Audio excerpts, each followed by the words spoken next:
Welcome to The Open Shelf. This is the podcast where we discuss the many books that has made an impact on our lives, and we try to share that with the rest of the world, our love of the many books that we are going through. My name is Tobias, and with me I have Mehdi, and this episode today is going to be about the different ways that we approach books. So we both very much love going through books, and we go through many books every year, but one of us hates to read, so that's going to be interesting to talk about today. But before we go into the main topic of today, I am very interested to hear, Mehdi, about your current reading. Are you currently into any good books, or have you just finished something?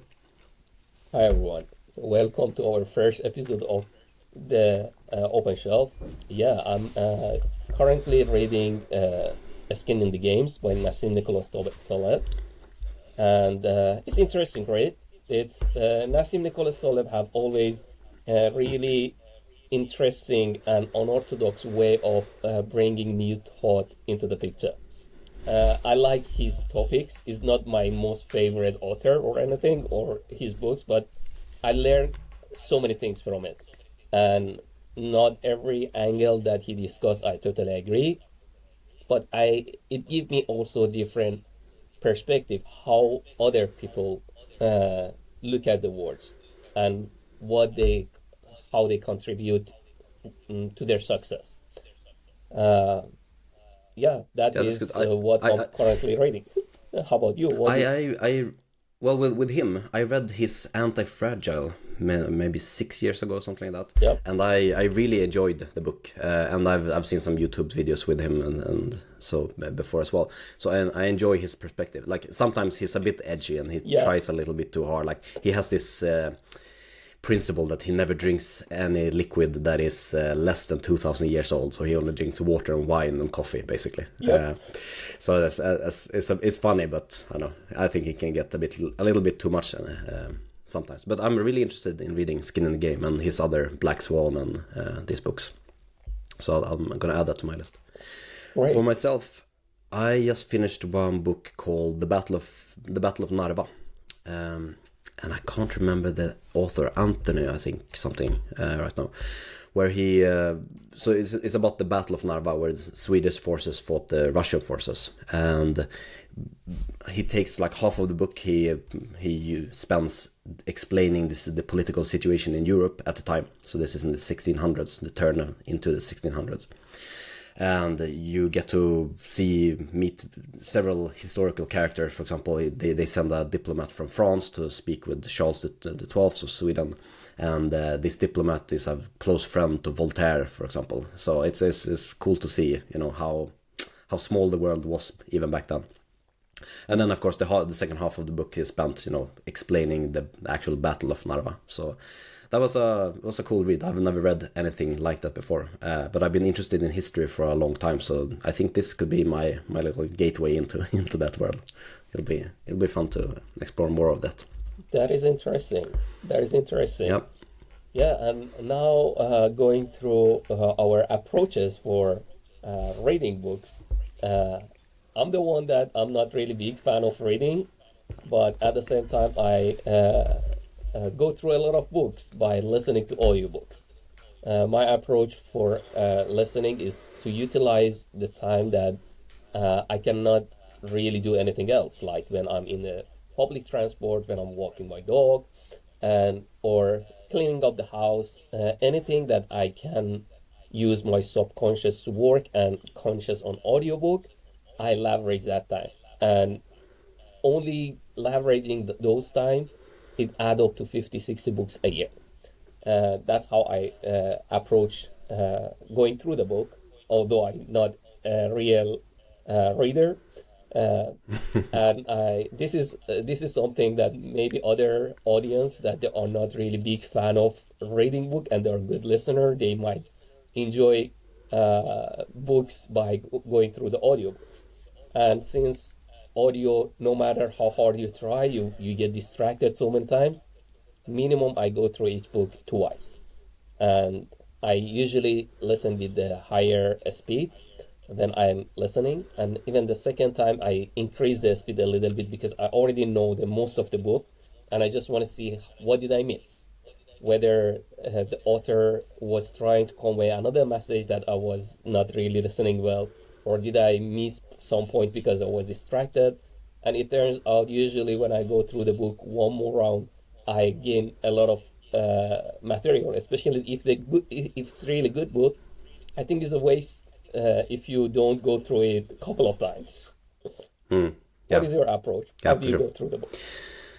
So, well, first of all, I used to listen to all my books in audiobook format. So that's we both started in the same way. But then I felt that, and I think there's a lot of merit to doing that as well. Like with everything in life, you need to find something that works for you.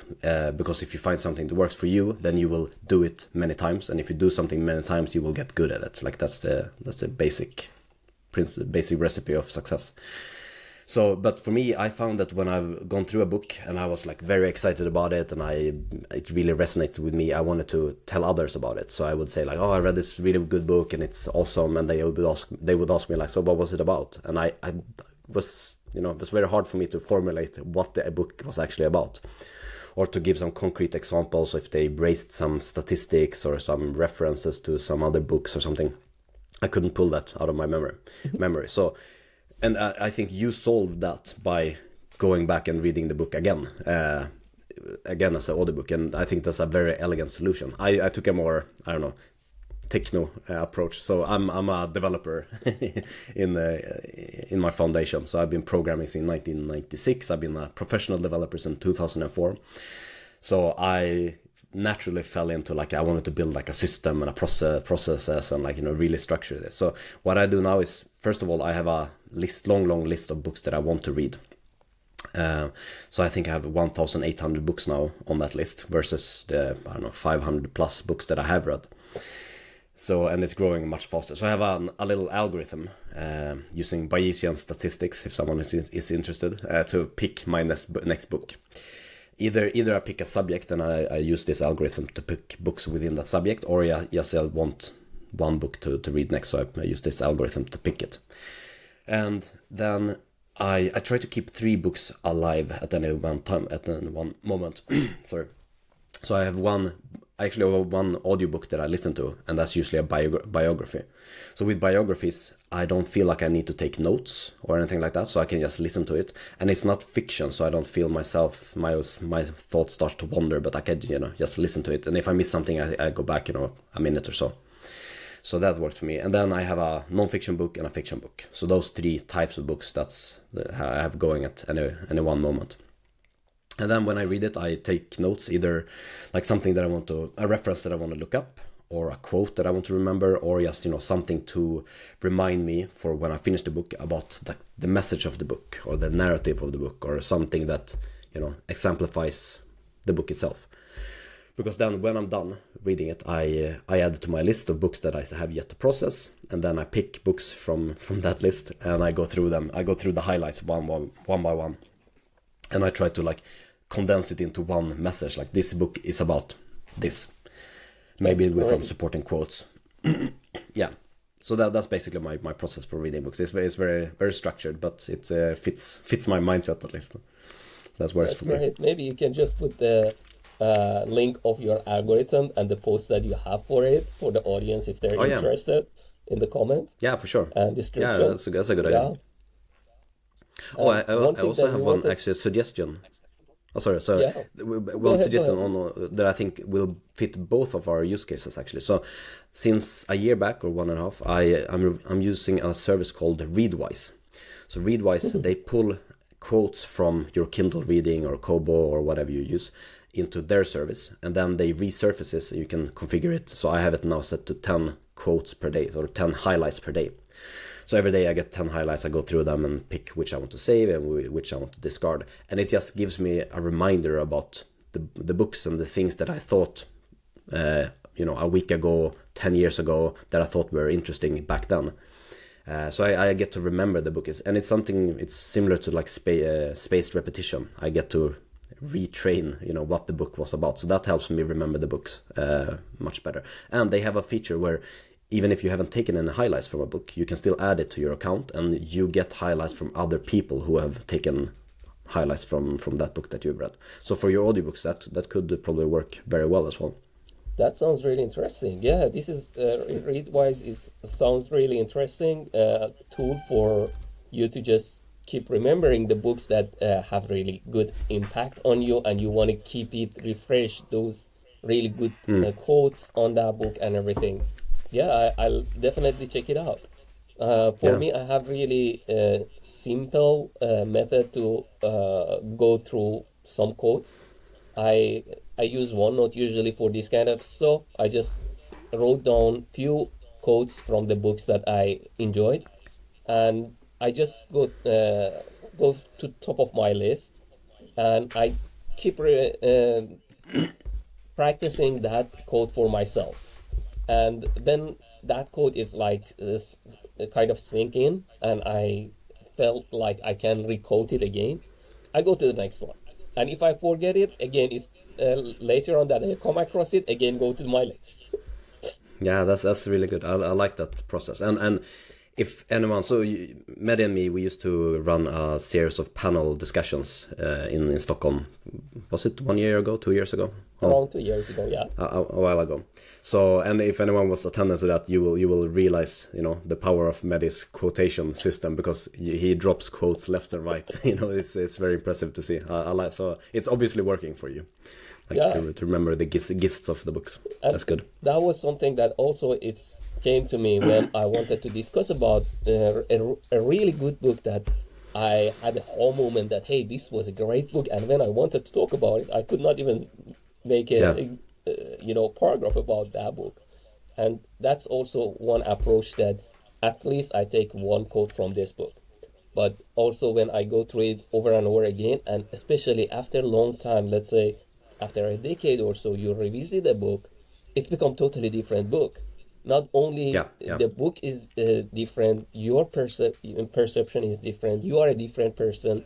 You apply those stuff in real life, and you had a paradigm mind shift if you really work on your learning curve. And it's when you go through it again, you're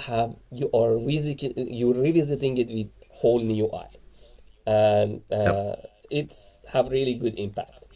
Other tools that I use, it's Goodreads. I believe majority of the readers, they're familiar about Goodreads.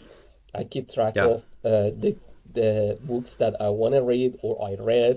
I have my own shelf. Hey, must read, or I don't know, philosophy, entrepreneurship, leadership. I create my own shelf in Goodreads. Uh, I yeah, used Goodreads a lot. And it's one of these apps that I love and I hate at the same time. So because it fills such a big gap in my reading experience, and it's very very useful. But at the same time, like the execution of Goodreads, it's not very good. Like it's so I know. slow, and it's like clunky to use, and I don't know, it's not very good. But it's the best that is out there, and I know there have been several attempts to try to dethrone it, but they have not been very successful so far. There's one. Have you seen? There's an app called Hardcover. No, I've Have you seen that? never heard about it. So, so they've been working on that. I think it's one guy who's working on that, and he's been on it for at least a year, maybe two or more. I don't know. Maybe he's been working on it for 10 years. What do I know? But it's really coming into shape, and it seems very interesting. So they're doing a lot of what Goodreads are doing, but like rethinking why to do it. So to do it in a better way. I don't Yeah, know how to explain it better, but definitely check that out. But as well, Hardcover. hardcover. I think that could For could be sure, good. I will check it out, because for me, as you mentioned, it's my only things that I could find when I wanted to keep track of the books that I want to read, and I read already. And Mm. yeah, I totally agree with you. I don't know why they don't come up with better app or better interface for this, and the interface goes back to what it used to be 10 years ago, I believe. There was not Yeah, yeah, fundamental revamping and good work on this Goodreads. And given that Amazon owned Goodreads, it's really for me hard to understand why they don't invest more money, although they have so many clients. Maybe it's kind of monolithic application that is not easy to revamp. Don't yeah, know. yeah. That's true. or maybe they just don't need to neither. Like I Yeah. mean, most people are using it, so they don't have a need yet. But we'll see what the future has in store. I think you made an interesting point before about how you absorb different things as you reread books. Because this is like a fundamental principle of life, that you don't see the world as it is. Like, you see the world through your filter, and your filter is not immutable. Like, it changes as you experience the world. So there's like a two-way communication there. So you take in information, that information is used to change the way you take in information, and then you take in new information. So two people who are reading the same news article can see completely different things. So I think that's a valid point for revisiting books. So for myself, I also reread books, very few of them. So one of them is Meditations, that I talked about last time. I try to reread that once every year, because every time I find something new that resonates with me, because it's been a year since last time, so now I'm a different person, so I can find new things, or maybe I have new problems that I'm struggling with, or I have overcome problems that I struggled with before, so they are no longer current or whatever. But every time I find something new that changes me or improves me in some way. So if you find the right book, you could stick with that and just reread it and still get new stuff all the time. Very true, because the world is changing at the same time. Not only us, the Sure. world is changing pretty fast. One of my favorite authors is Yuval Noah Harari, and in Yeah. 21st lesson from 21st century, he was mentioning that the definition of illiteracy is changed in 21st century. Illiterate people, they are not those people that they cannot read and write. Illiterate people, they are those that they cannot learn, they cannot unlearn, and they cannot relearn. Because Mm. unlearning and relearning is much more difficult than learning. And Mark Twain also have a quote that we are not rephrasing. We are Mm.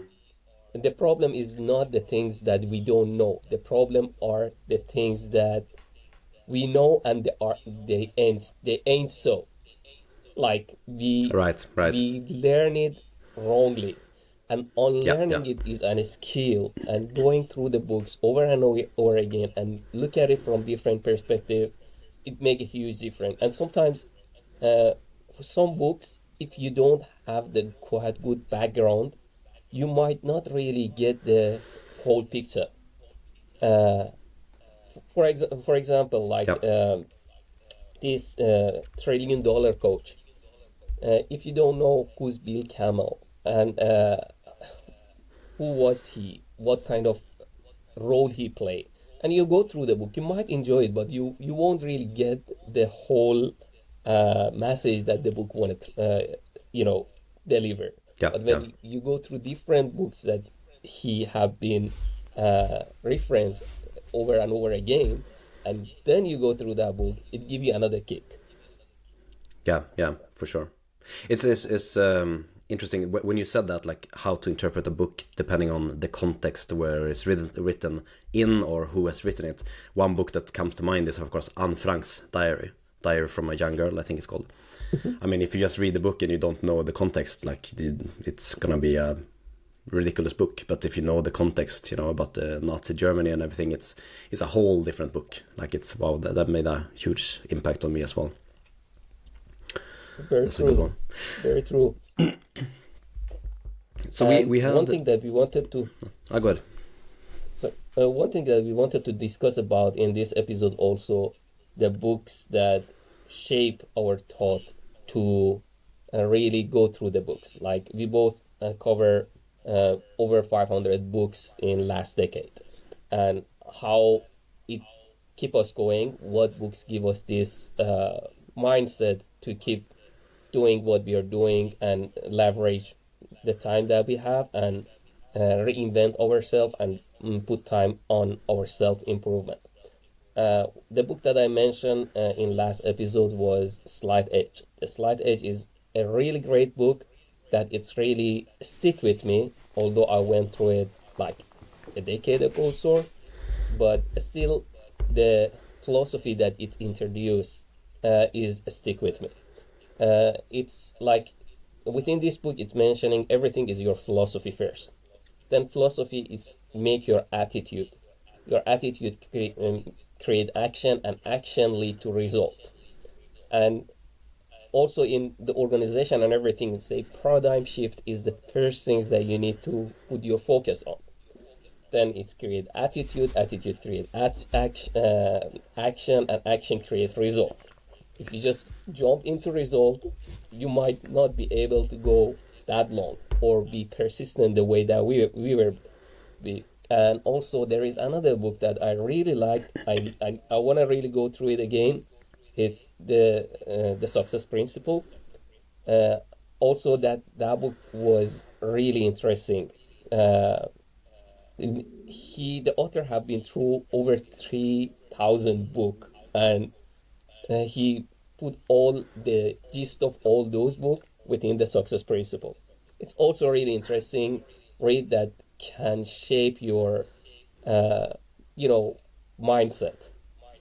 And yeah, how about That's you? good. What So kind no, of I like the Slight Edge is also one of my favorite books. I really enjoyed that, and like you say, it's what you do continuously over time that amounts and compounds over time as well.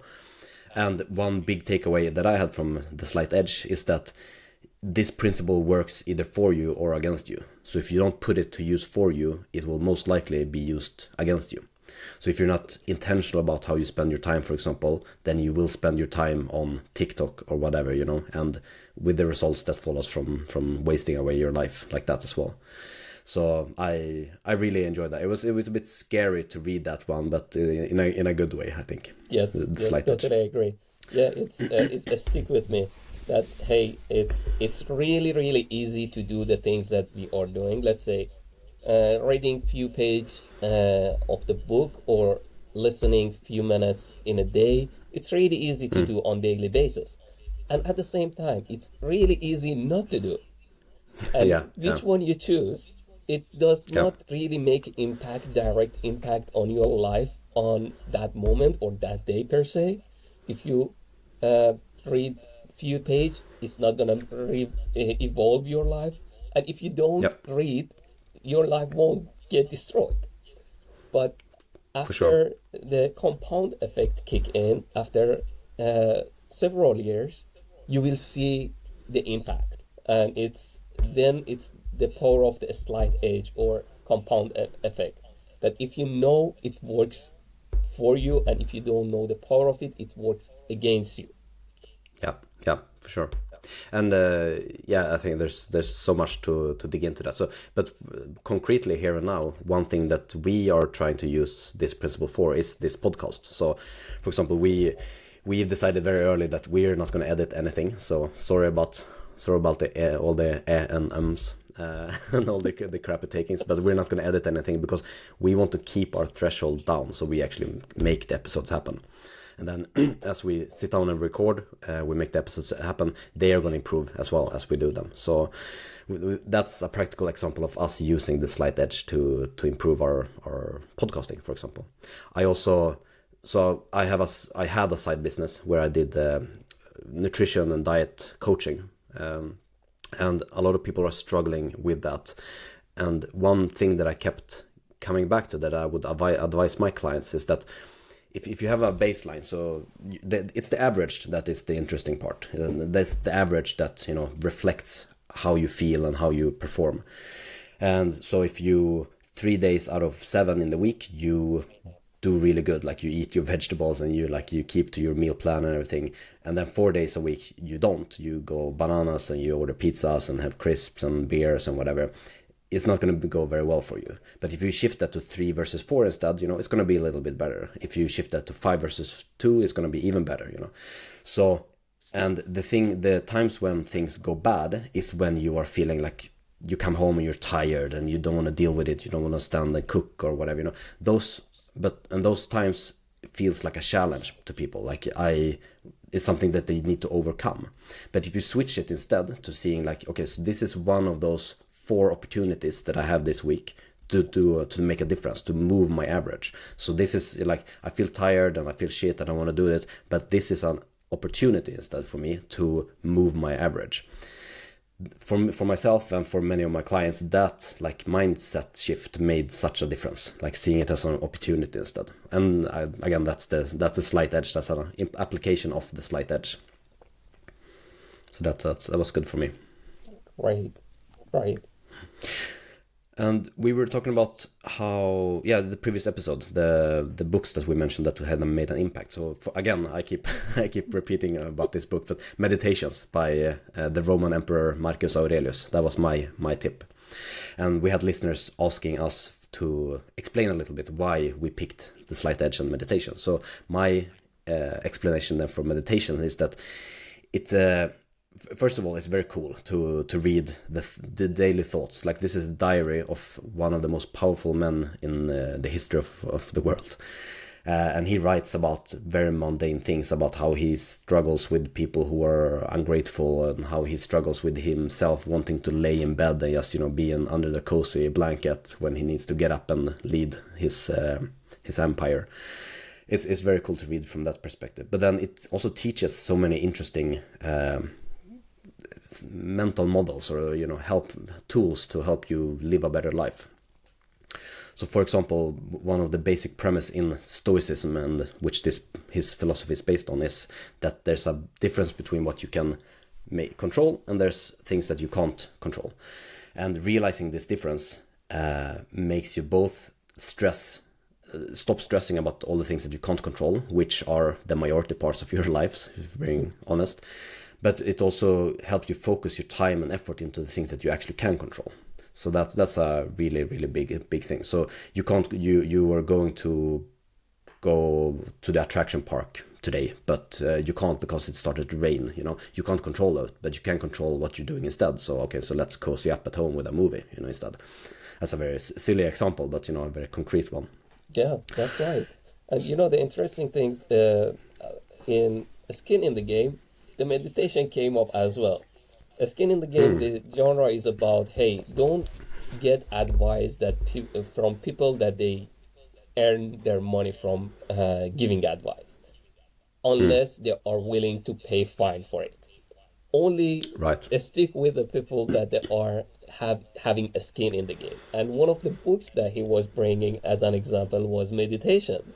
That this is a Roman Empire, that he was really making the whole empire, and he was ruling the empire, and he had a skin in the game. He had things to lose, and what he mentioned is really valuable to learn from.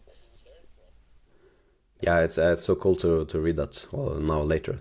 And I think, I don't know, so I haven't read Skin in the Game. I've read his Anti-Fragile book.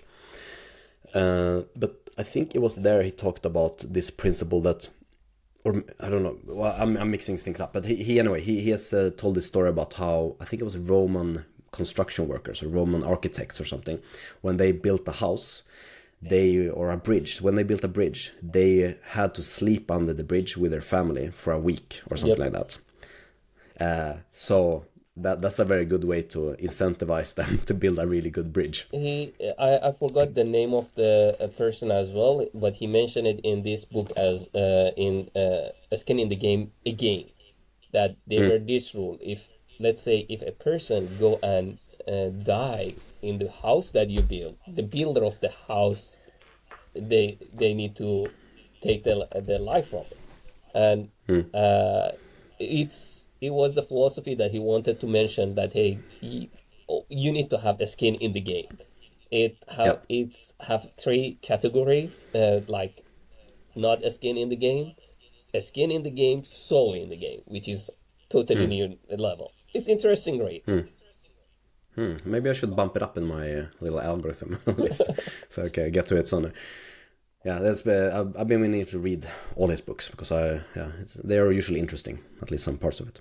So one other thing about the meditations that I took with me from that book is that people will act like people are. So meaning that we often get surprised when we shouldn't by how people, misbehave or act against us. For again, with a silly example, like if I have two sons, two children, they're 5 and almost 8 now, and if they, get an outburst and they throw their food and then the kitchen gets all dirty, you know, I could get angry about that. But I mean, that they are two kids and the little one is 5 years old. Like these are things that he is supposed to do. Like he will be doing that. If I expect him not to do that, I am an idiot, because like this is what children do. So that's also like, it's very hard when he throws food in the kitchen to remember this, but it is a very good thing to remind yourself of, that people will act how they are. So, you know, so you shouldn't be surprised. Very true. And the circumstances also sometimes is lead them to act that way. Yeah, for sure. Yeah. Like another really good book that I can recommend is classic 7 Habits of Highly Effective People. And the same concept he was like explaining about when he went to a boss and he see two kids that are really disturbing, and the father was not even bothering to control them, and then he figured out they lost their mom.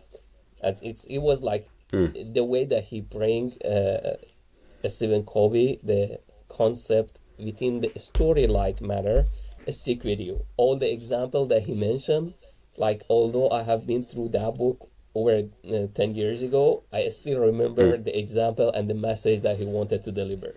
Based on the Yeah. circumstances, sometimes people they acting that if you know the circumstances, you can correlate and you can have sympathy and empathy with them. Yeah, Otherwise, for sure. you wanna be judgmental that hey, why the father does not control the kid, why the kid behave like that. But yeah, Yeah. it's quite interesting this So kind of stuff if you know the circumstances as well. that reminds me, have you read Predictably Irrational? Dan Ariely, I think it is, I who's written that. the name looked familiar, but I'm not It's sure I've been I think you through the would book. you would like it, and it's about like how people sometimes seem very irrational when at first glance, like in this case that you're bringing up, but there's always an explanation behind it. Like people are rational, even if like the input that they have might be irrational, causing them to be act, you know, Yeah, seemingly irrational, if that makes sense. exactly. So There are it's many a, it's books a in really good that one. topics. Yeah, Yeah. also surrounded by idiots. It's categorizing people. I don't know whether you have been through that book or not. Oh, that's I have a pet peeve with that book actually. So so this guy, what's his name? It's a Swedish guy. So He is. basically, like with many personality tests, he has made it up. Like he made us. I don't know. I haven't read the book, so maybe there are other parts of it. But one part of that book is this, blue, green, Right. red Yeah. type of people, which is something that he has made up, and there has no verification in psychology whatsoever. It's like it's just completely made up, like the Meyer-Briggs. I will add into that. And we had actually at work, we had a leadership course that we were invited to, and I really enjoyed the course. But one part of the course was that we were supposed to take this test to see if we were a green person or a red person or something like that. And I just refused. I did not want to be part of that. But So they were nice to let me sit outside and not have to no, it's participate in that interesting part. read. It's interesting read, and it's the book have stuff to say. Although it's uh, he mentioned at the end of the book, because when I was going through the book when he was explaining green, I said, "Oh, I'm green." Then next he start explaining yellow. I said, "Oh no, I was yellow." Then he start explaining red. So, oh, I am red. Then at the end of the book, he said there is no one that fit 100% in one bucket. We have each and every of them in some percentage. And as a matter of fact, I took that test, and I was among the people that I had all the color but different percentage. Right, yeah.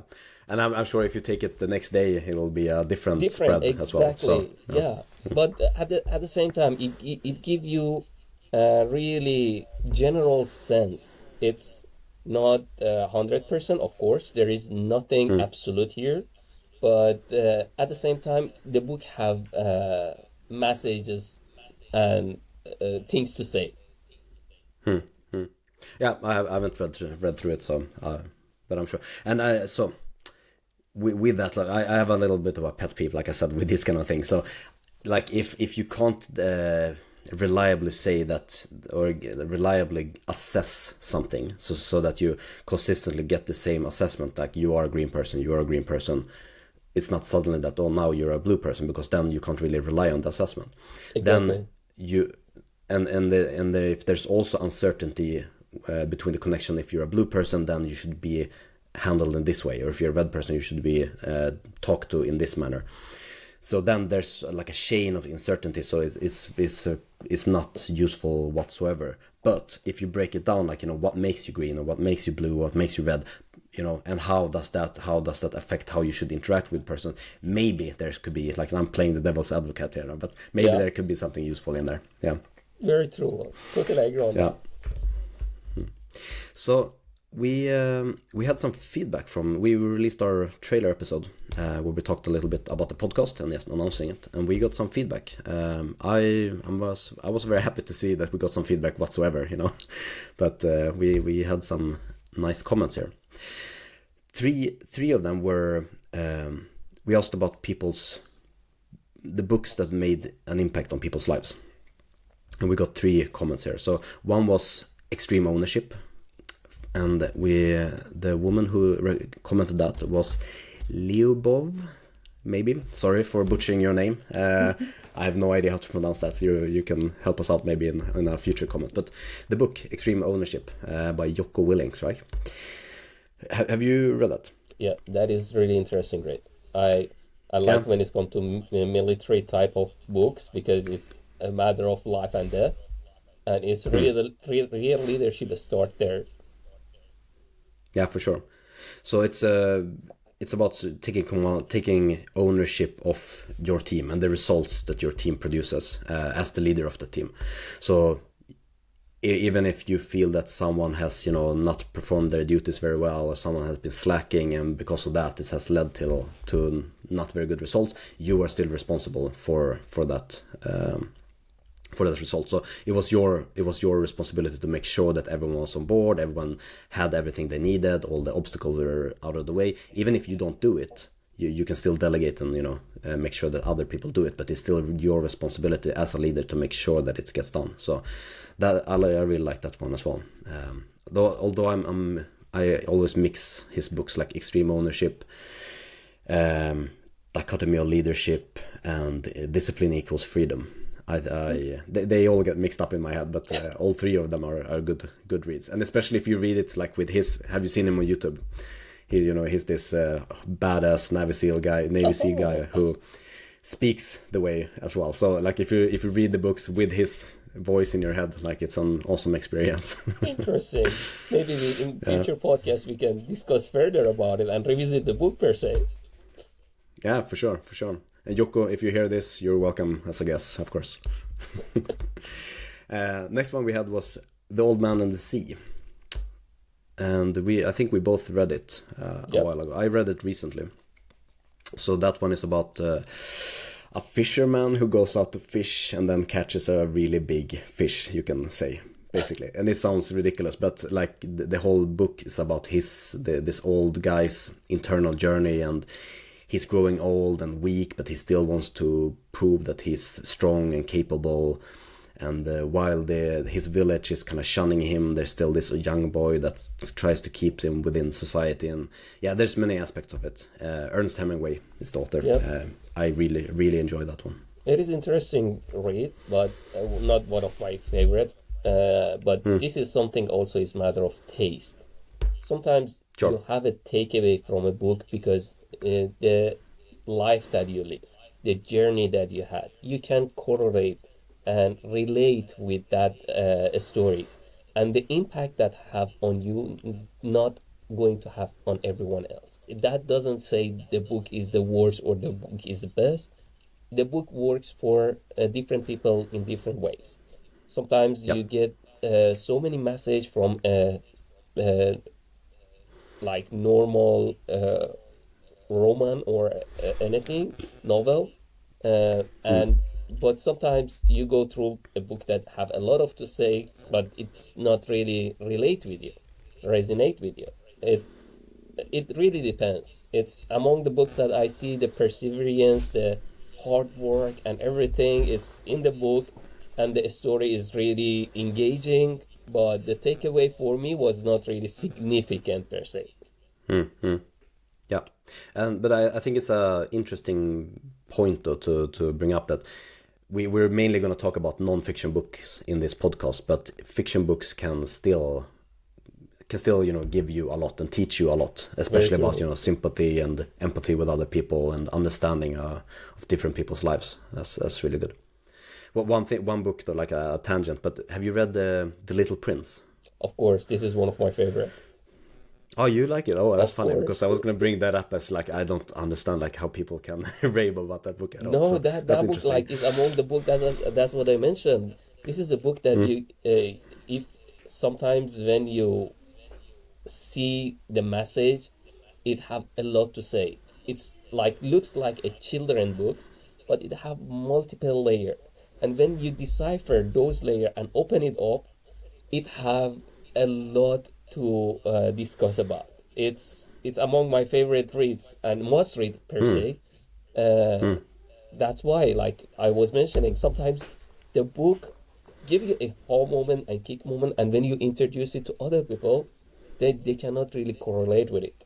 Like they cannot resonate with it, like because it's they they did not hear the message from the perspective of the author, or it's something is in their blind side that they cannot see it. Like, but I'm not sure. I think I did though, and I think like it was a bit too obvious. Like all he traveled to these planets, and like at every planet there's a new lesson. And like I think it was too obvious and too simplistic. Like I couldn't like okay, I don't know. It was I didn't it maybe it went above my head. I don't know, or under it, but I.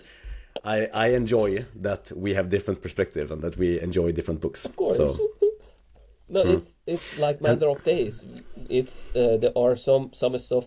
No matter you cannot find two people that they have exact same opinion. We have a lot of books that we both really enjoy, and we have in common. But there are books yeah. like that we sometimes you enjoy it too much. I did not get that message from it. Sometimes or the other way around. Yeah, yeah, yeah. And like it goes back to what you said in the beginning that at different types in your life and different people, they will interpret different things from the same book. And So also there something are else that it really impact your perception when you go through the books. It depends what a stage in your life you are. Sometimes yeah, for sure. you are in a stage that nothing can go through you.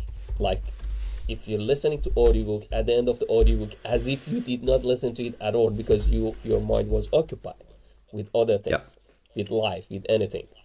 Or when you listen to the book or read the book, what was the previous book that you went through? If you go through a masterpiece, the Yeah, next yeah. book is set the bar so high that even the book it was like good book, it sounds like mediocre book because the previous it was real masterpiece. And Yeah, yeah. it's also it impact your perspective.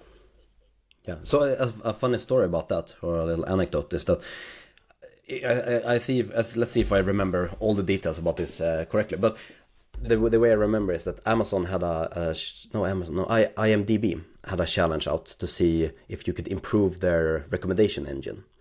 So by some points, and many people tried to restructure the algorithm to see like can we find segments of people and correlate them with each other. But the team that made the most impact was the team that took the existing algorithm, but then they factored in the previous movie that everyone had watched.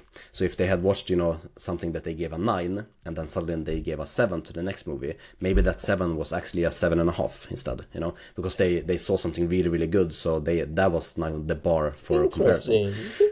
Yeah, so by implementing, like factoring in that part, the previous movie that they had seen, their recommendation engine got a lot better. So Oh, it I mean I had it it my exists. own personal experience. I did not know that they take it into consideration for even improving the algorithm, which make perfect Yeah, yeah. sense. Yeah, right. Yeah, I don't know if it's still in existence or if it's in there now, but it was a challenge that they had, and they managed to improve the recommendation. So that was cool. interesting. Yeah. But and it like this discussion about how to interpret books and how to, you know, which books resonates with you and not.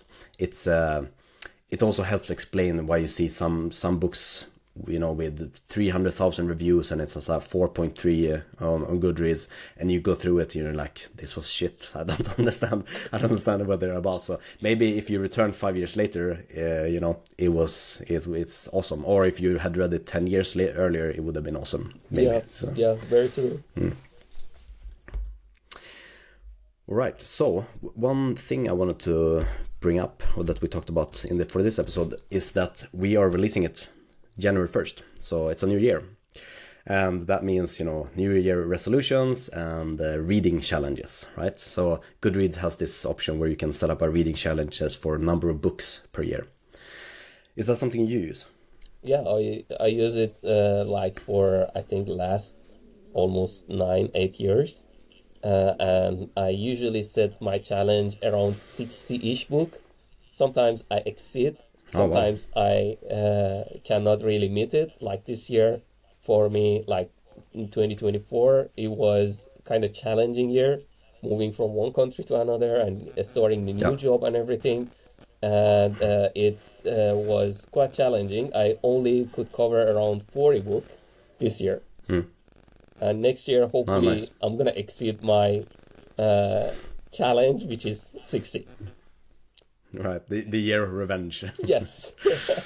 That's nice. So I also use it every year, and I set sometimes I do, like, you know, I want to read one book every 2 weeks or something like that. So I think this year I was a bit pessimistic, and I set it at 26, I think. So one book every 2 years, one book every 2 weeks. But I'm at 67 books this year. So I Wow. overcame that by far. But what I think is more interesting is to see how many pages I read, because just picking books, then it kind of incentivizes you to pick shorter books, smaller books. And usually the books that I really, really enjoy are quite big. Very Like true. right now I'm reading the Brother Karamazov, for example, and that is, what, 700 pages or something, and I'm really, really enjoying that one. Or Brandon Sanderson's and his, you know, fantasy sagas, or whatever else. Like, big books are usually really, really good, in my experience.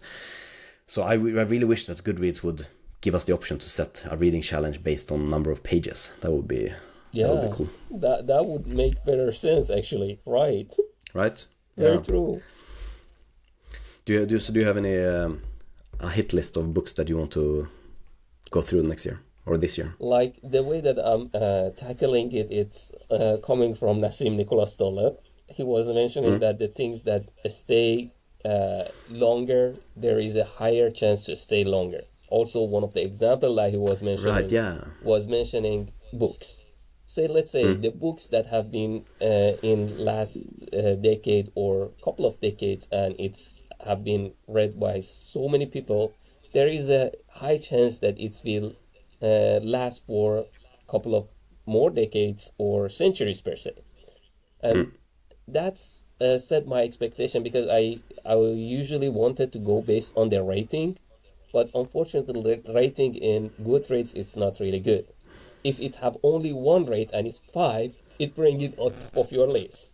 IMDb, it Yeah. does not work like that. It also take into number of uh, ratings and who rated, how Yeah. what kind of genre it is, and they have really complex and sophisticated algorithm when it's come to rating and sorting. But Goodreads unfortunately doesn't have it. That's why I cannot sort by rating. I sort by Yeah. number of ratings, and whatever come first, I'll go and tackle it. And the way that I usually tackle it, it's mix category for me. I don't need to choose, because the number of rating choose. Of course, always novel come on top of my list, and I Mm. don't have much Yeah. a lot of novel and science fiction, and I whenever it comes, it's come on top of my list, and I just go for them. Mm. But it depends, like what kind of books it's come to my list. I use two platforms for listening to audiobooks. One of them is Audible, that they have really comprehensive library of all the audiobooks. And when you purchase Yep. the audiobook, you have it for lifetime. You purchase that book.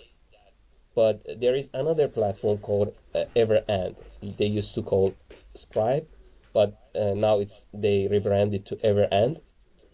Uh, in that platform, when you get the subscription, while you have the subscription, whether a month or a year or so, you have access to all the ebook and their audiobook while you have the subscription. But when your subscription over, you have access to nothing. That's how it Right. Okay. works. Okay. And actually, that is my preferred way, that I have access to everything. And if I want to jump between different books or see everything, but their library is not as comprehensive as Audible. Yeah, yeah. So I use Audible myself, but it works for me because I only use Audible for biographies. Yep. And a biography takes me, I don't know, 40 hours maybe to go through or something. And I only do it when I go for walks or when I'm commuting to work. So it takes me more than a month to go through a book. And you get one token, one book every month. So for me, it's a great pace, because then I can shut my subscription for a couple of months, and I catch up, and then I restart my subscription. So, and I always have my my books there. So I get the premium plan usually for Audible. It's like 24 credit for 1 year. And I cover all the audiobooks, the title that I want to go through. Then I change back to Everand. Like every year I change. okay, nice. So speaking of reading for the coming year, so something that I've been dabbling with the last year and a half or so is to have to read within a topic. So whatever I'm interested in at the moment, machine learning, relationships, mathematics, or something, I go deep in that, and I pick 5 books or something, and then I read those books. And right now, I feel like my topic right now is historical warfare. So I'm gonna continue with my battle. My next one will be the Battle of Lützen, I think. So continuing onwards from Narva to Lützen. So that's gonna be good to go through. Great. And I think yeah, I like again, like, I think it's interesting to see how we have been before the same challenges, like with being able to rank books on Goodreads to pick the next one, and how we picked different solutions. Like, so when I was faced with that, like, I rank everything and I get 50 books that are 5 stars on Goodreads, and they're all because they have 1 or 2 ratings only from a friend of the author. And then I need to go through them. Some of them might be good, so I can't just skip through them. So I need to go through them, and then I get to the good stuff, and I can start to go through them. What I did was I studied up, and I learned this Bayesian statistics in order to create my algorithm, which takes into account the number of reviews, the number of pages, and so on and so forth, so that I can get like a rank list of my books in my want to read list. So I have a blog post about that I will share as well. Whereas you just started ranking books by the number of ratings. I mean, our lists will probably be very, very similar, but yours were much more simpler and faster to implement. So I like that. That's good.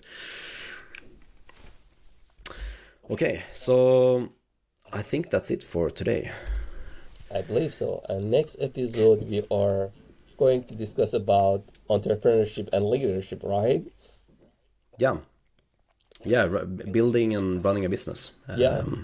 And how something that we're both very successful interested in. businesses what they have in common and what their lead into their success. We're gonna discuss about different books and some experience. Yeah. So anyone who's interested in starting, building, and or running a business successfully, I think there will be a lot of good stuff in that one for you. And we will release that in 1 month from now. So beginning of February it'll be out. And if you have any questions or input or feedback or experiences that you want to share with us for that episode, we will be more than happy to receive that in a comment. Like, if you listen to Spotify or YouTube or wherever you get your podcast, just drop a comment and we will be happy to hear that. I am also personally very interested to hear what other people are planning for their 2025 reading. So be sure to add that in as well. I would be glad to hear that. Great. And All right. for the next episode or any upcoming episode, if you have anything you would like to be part of our podcast, please reach out and we can have you as a guest to discuss about the topic or the book that you would like to share your thought and experience with us. For sure. I mean, we love to talk books, so let's. Uh, Okay, thank you. Thanks, everyone. See you.